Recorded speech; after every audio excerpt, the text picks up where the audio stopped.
When David had gone a short distance beyond the summit, there was Ziba, the steward of Mephibosheth, waiting to meet him.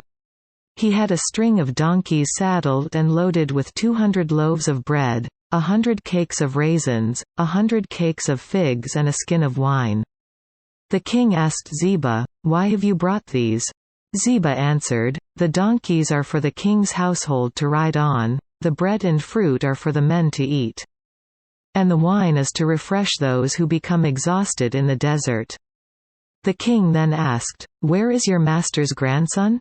Ziba said to him, "He is staying in Jerusalem, because he thinks, 'Today the house of Israel will give me back my grandfather's kingdom.'" Then the king said to Ziba, "All that belonged to Mephibosheth is now yours." "I humbly bow," Ziba said.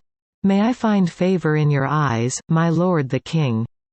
As King David approached Bahurim, a man from the same clan as Saul's family came out from there.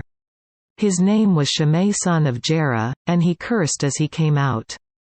He pelted David and all the king's officials with stones, though all the troops and the special guard were on David's right and left.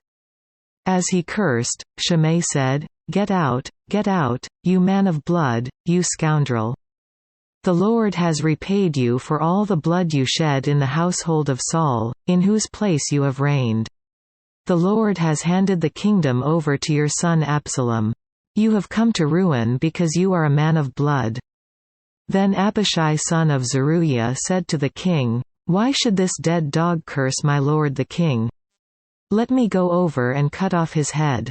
But the king said, "What do you and I have in common, you sons of Zeruiah? If he is cursing, because the Lord said to him, 'Curse David,' who can ask, 'Why do you do this?'" David then said to Abishai and all his officials, "My son, who is of my own flesh, is trying to take my life. How much more, then, this Benjamite? Leave him alone, let him curse, for the Lord has told him to. It may be that the Lord will see my distress and repay me with good for the cursing I am receiving today."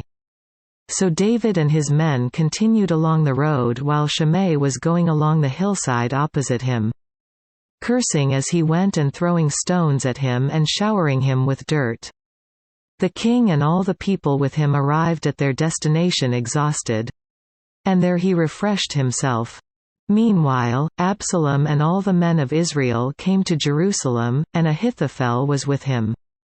Then Hushai the Archite, David's friend, went to Absalom and said to him, "Long live the king!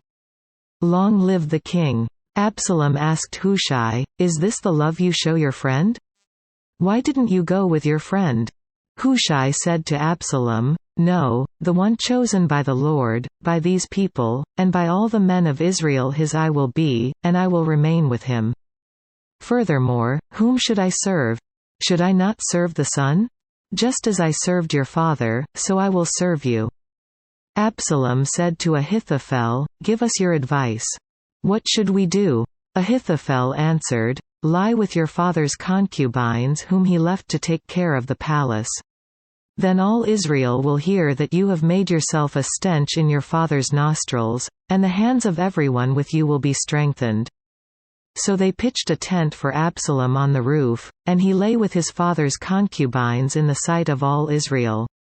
Now in those days the advice Ahithophel gave was like that of one who inquires of God. That was how both David and Absalom regarded all of Ahithophel's advice.